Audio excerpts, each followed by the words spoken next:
मसीह गत सरकार जो पुनर्वास नीति करते से नीति अनुजाई कौन लोक जो परिवार माने असहाय अवस्था परिवार रोजगारक्षम मनीष चलीगला से साधारण भाव में कौन प्रकार रोजगार नाला किसी असुविधा सुविधा पिला पाठ पढ़ा देह खराब पर्यंत कौन कथा बुझा सक्षमता नाला सुविधा पुनर्वास नीति जो 2026 मसीहार कराई से वास्तव में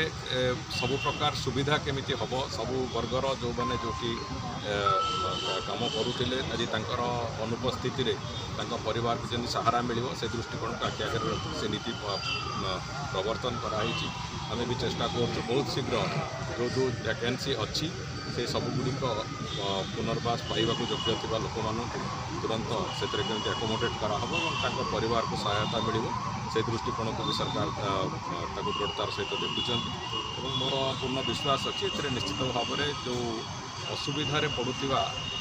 मनीष मैंने परिवार माने से निश्चित भाव में ए सहायता पाइबे और से दृष्टिकोण आज किसी बंधु आसते से दृष्टि सरकार निष्पत्ति दृष्टि धन्यवाद जनवाक से सादर सहित ग्रहण कर धन्यवाद। सरकार निश्चित भाव में चेष्टित रही आगामी दिन में भी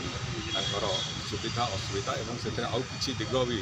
जो दिग गुड़िक छाड़ी जाती भी पुनर्विचार करने निश्चित भाव में चेष्टा करें। सब वर्गर टीचर जो मैंने अच्छा जिले में कम कर कम कर जो रिहाबिलिटेशन असिस्टेंट 20 हो जाता से सबू वर्गर कर्मचारी पाई पार ना 60 पॉइंट था माननीय मुख्यमंत्री एवं लॉ मिनिस्टर प्रत्येक तत्वावधान में ये नियम जो 2026 होती आम से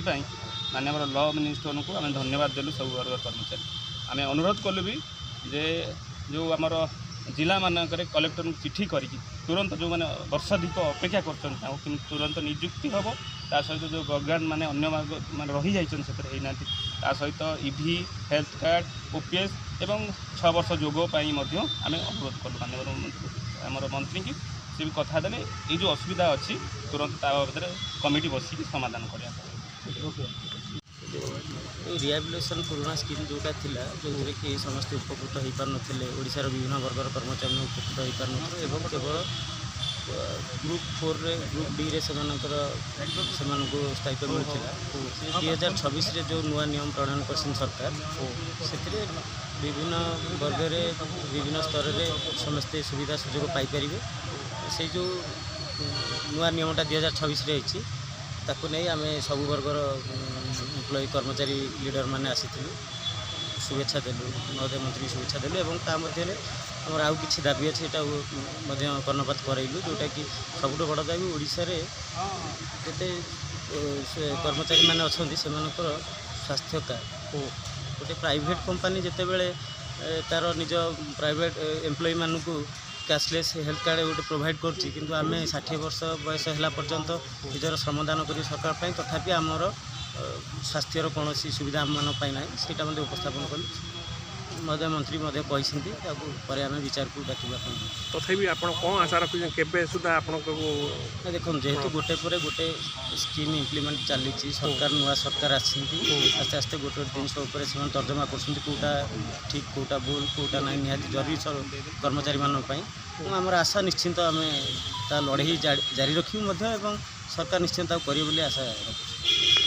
40 रु ऊर्ध्व डिपार्टमेंटर मुख्य नेतृत्व माने माननीय मंत्री धन्यवाद आसते जो परिवार माने रिहाबिलिटेशन रे उपकृत हेबे आम धन्यवाद देचु माननीय मंत्री को और ये कथाटा केमती जिला स्तर में त्वरान्वित हम सब जिलापाल मान निर्देश देवाक मंत्री कथा देले अन्यान्य समस्या जहाँ अच्छी सरकारी कर्मचारी मानकर ईवी कथा हो पेंशन कथा हो आ स्वास्थ्य कार्ड हो ये विषय में अवगत करागला आम निश्चित भाव में ये आलोचना माननीय मंत्री को मागिचु करने आज कृतज्ञतार दिन था धन्यवाद दिन था ओडिशार समस्त सरकारी कर्मचारी ए विषय आज धन्यवाद। ଭାଇ କ'ଣ କହିବେ ନିହାତି କମରେ ତ ଆଜି ପ୍ରଥମ ପାହାଚରେ ପହଞ୍ଚିଲେ ମନ୍ତ୍ରୀ ବି ମଧ୍ୟ କହିଛନ୍ତି ଆପଣଙ୍କର ଇଏକୁ ଦାବିକୁ ନିହାତି କ'ଣ ପୂରଣ କରିବୁ ତଥାପି କେତେ ଆଶାବାଦୀ ଅଛନ୍ତି ଯେ ଯେତେ ଶୀଘ୍ର ପୂରଣ ହେବ ରିହାବିଲିଟେସନଟା ଗୋଟେ ଜିନିଷ ସମସ୍ତେ ଅପେକ୍ଷା ଆମେ ତ ବହୁତ ଆଶାବାଦୀ ଅଛୁ ଏବଂ ଗୋଟିଏ ଷ୍ଟେପ୍ ଉଠିଛୁ ଏବଂ ସରକାର ପ୍ରତିଶ୍ରୁତି ଦେଇଥିଲେ ଏହାକୁ ପାଳନ ମଧ୍ୟ କରିଛନ୍ତି ଯେଉଁ ଆଗରୁ ପଏଣ୍ଟ ସିଷ୍ଟମ୍ ଥିଲା ସେ ପଏଣ୍ଟ ସିଷ୍ଟମ୍ରେ ସରଳୀକରଣ କରାଯାଇଛି ଏବଂ ସରକାର ଚିନ୍ତା କରିଛନ୍ତି କେମିତି ଗୋଟେ କର୍ମଚାରୀ ମରିଗଲେ ତା ପିଲା କେମିତି ପାଇପାରିବେ ତାର ଗୋଟେ ସୁବିଧା ସୁଯୋଗ ଆଣିଛନ୍ତି ମାନ୍ୟବର ମନ୍ତ୍ରୀ ଆଉ ଆଜି ମଧ୍ୟ ବହୁତ ଆଲୋଚନା ହେଲା ଏବଂ ଆଗାମୀ ଦିନରେ ଗୋଟେ ସିଡ୍ୟୁଲ୍ ଡେଟ୍ ଦେବେ ଆଉ ସେଠି ବସି ପୁଙ୍ଖାନୁପୁଙ୍ଖ ଆଲୋଚନା ହେବ ଏବଂ